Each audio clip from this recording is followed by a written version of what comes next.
Você já parou para pensar porque as crianças da turma do bairro tinham tanto medo de fazer 13 anos? O que o desenho nunca te contou e o que descomissionagens não era apenas apagar a memória, era o fim da vida como eles conheciam. E a teoria por trás disso é muito obscura do que você imagina. A teoria sugere que o setor V é a luta contra os adultos. Não são apenas brincadeiras de criança, mas uma metáfora para a transição da vida adulta. Ou em uma versão mais sombria, que as crianças estão em um estado de limbo, onde lutam para não perder a essência da infância. A regra dos 13 anos. Bom, pessoal, também, era completar 13 anos no desenho, era ser levado para a descomissionagem. E ter a memória apagada pode ser interpretado como morte da criatividade e da pureza infantil para se tornar um adulto, vilão e sem graça, como diz na teoria do desenho da regra dos 13 anos de idade. A ideia central é que a descomissionagem é uma metáfora para a morte da criatividade. A morte simbólica.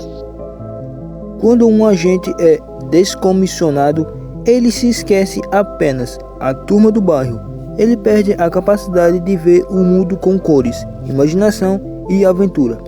Ele se torna um adulto cinza, exatamente como os vilões que combatiam. O setor V é como uma resistência. A luta deles não é contra os vilões reais, mas contra o tempo. Cada missão é uma tentativa desesperada para permanecer criança por mais um dia. O destino dos traidores. Bom, o número 274, Shed, que traiu a turma para não ser descomissionado. Isso mostra que o medo do esquecimento era tão grande que levaria à corrupção do caráter do personagem. Bom, e também a pergunta que fica é o porquê o desenho tratava o aniversário de 13 anos como um funeral. Isso causa um pouco de curiosidade. Então comenta aqui embaixo qual a sua teoria sobre esse fato do desenho. O simbolismo dos vilões é a realidade cruel. Cada vilão principal da turma do bairro representa um medo ou uma imposição do mundo adulto. O pai Benedict, ele representa a autoridade absoluta e a raiva. O fato de ele estar sempre envolto em sombras e chamas simboliza o medo que uma criança tem de um pai severo que exige perfeição e obediência total, queimando a individualidade do filho. Vovô Shuley. Ela é o medo de falta de higiene e da velhice. Ela força as crianças a comerem comidas nojentas e representa aquele sentimento de ser obrigado a aceitar cuidados de parentes que as crianças não compreendem ou acham estranho. Sanita. Quinto Brace. Claramente o medo de procedimentos médicos e dentistas. Ele representa a invasão do corpo e a dor que os adultos dizem ser para o seu próprio bem, mas que para uma criança parece uma tortura. A gangue da rua de baixo. Eles são o maior medo de todos, a perda da identidade. Eles agem como um único ser, falam um coro e são perfeitamente educados. Eles representam o que acontece quando uma criança cede totalmente à pressão dos adultos e deixam de ser elas mesmas, para se tornar um pequeno adulto. E pessoal, uma pergunta aqui: qual desses vilões mais te davam medo quando vocês eram criança? Comenta aqui embaixo que eu vou estar lendo nos comentários aqui, pessoal. Então, bora continuar o vídeo. O conceito, o refúgio da imaginação ou um limbo real. A teoria sugere que a gigantesca e impossível base na árvore não existe fisicamente, naquela forma. Ela seria um estado mental ou um limbo onde as crianças se escondem para não enfrentar uma realidade traumática. A arquitetura é impossível. Bom, pessoal, como as crianças construíram uma base que chega ao espaço usando apenas tábuas e cordas? Bom, a teoria diz que a base cresce de acordo com a imaginação deles. No mundo real seria apenas uma casinha de madeira caindo aos pedaços, mas no limbo da infância é uma fortaleza tecnológica. O isolamento dos adultos. Bom, pessoal, os adultos quase nunca entram na base. Na teoria do limbo, isso acontece porque os adultos perdem a chave. Eles não conseguem mais acessar esse plano espiritual mental, porque já foram, corrompidos pela realidade. A base lunar como o além. A base lunar seria o ponto mais alto desse limbo. Quando um agente enviado para lá, ele está prestes a fazer a transição final. A descomissionagem seria, na verdade, o momento em que a criança acorda para o mundo real e descobre que a base na árvore nunca foi real. O prostitute do pai, Benedict Wesley Walt. Este é um dos fatos mais curiosos que tem no desenho. O vilão supremo, o pai, é na verdade o irmão número 0, o fundador da turma do bairro, e o pai do número 1. A teoria. O segredo aqui é que o pai não odeia as crianças, ele odeia a si mesmo, por ter falhado em ser um herói. Ele representa o adulto que se tornou amargurado porque foi forçado a crescer rápido demais. O prostitute é que ele é um espelho que o número 1 pode se tornar se perder sua paixão por ser criança.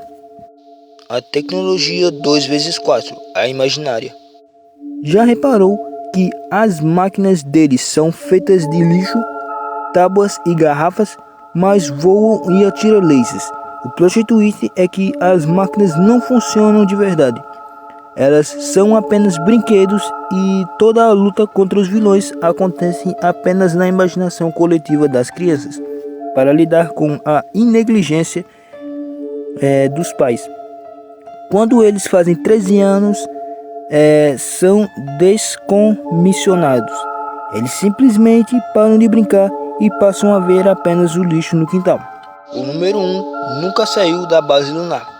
A teoria no final da série, o número 1 vai para a turma do bairro Galáctica.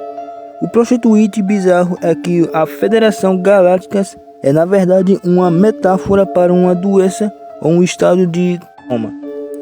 Ele foi escolhido para partir porque foi o único que nunca conseguiu aceitar a realidade. E sua viagem no espaço é apenas uma mente que se desligou completamente do mundo real para viver sempre na fantasia da infância.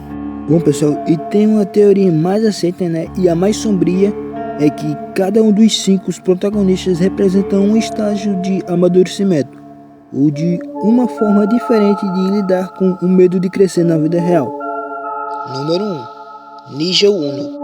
O medo da incompetência, a liderança obcecada. Na vida real, ele representa aquela criança que foi forçada a amadurecer rápido demais, ou que sente que o mundo inteiro depende dela. O simbolismo. A calvície precoce do número 1 é o símbolo visual disso. Ele já não tem cabelo e o estresse de um adulto. Enquanto ainda é criança, ele representa a ansiedade pelo controle. Número 2. Gigi Ligan Jr. A criatividade do refúgio, o engenheiro. Na vida real, ele representa a criança que usa o fazer e o criar para escapar da realidade. O simbolismo. Rose constrói máquinas complexas a partir de lixo. Isso simboliza como a mente infantil consegue transformar problemas comuns em grandes aventuras tecnológicas. Ele é a representação da pureza da imaginação. Número 3. Cookie Samba. A negação da realidade, o otimismo extremo. Representa o recusar absoluto ao ver o lado ruim do mundo. E as crianças que agarram a brinquedos para ignorar o caos ao redor. O simbolismo. Ela é a eterna criança. Quando ela fica brava, é uma explosão irracional, simbolizando como a inocência, quando quebrada, pode se tornar inevitável. Ela representa a preservação da felicidade. Número 4. Warling Blue. A rebeldia contra a autoridade, o lutador. Na vida real, representa as crianças que não sabem lidar com o sentimento e usar a agressividade como o escudo. O simbolismo. O Wally odeia tudo que é fofinho ou adulto. Ele representa a luta física contra o crescimento e que aquele jovem, né, que tenta provar que é forte porque no fundo tem medo de ser vulnerável. Ele é a resistência. Número 5. Abigail Abby Lincoln. A maturidade equilibrada, a razão. Na vida real, ela é a que está mais próxima da vida adulta, mas escolhe continuar sendo criança. Ela é a voz da razão do grupo, o simbolismo. Abby é a mais calma e a estratégica. Ela representa a transição saudável. Aquela criança que entende o mundo dos adultos, mas ainda valoriza a liberdade da infância. Ela representa a sabedoria. Bom, pessoal, então esse vídeo vai ficando por aqui. Se vocês quiserem mais vídeos como esse, pessoal, é só comentar aqui. Mas, afinal de contas, a turma do bairro nos ensinou que crescer é inevitável, mas esquecer quem fomos é uma escolha. Mas se eu te dissesse que esse tipo de segredos sombrios não está nos desenhos da Cartoon Network também, mas também em outras emissoras. Existe um outro universo no fundo do mar que esconde teorias ainda mais perturbadoras. Então, eu te convido a assistir esse vídeo que está passando ao lado, pessoal, do Bob Esponja, sobre a Fenda da Pedra. Então, dito isso, se inscreve no canal, deixe seu like, compartilhe e comente, pessoal. E é isso, fique com Deus, que é a base de tudo. E até o próximo vídeo, pessoal. Valeu, falou e fui, pessoal. Valeu.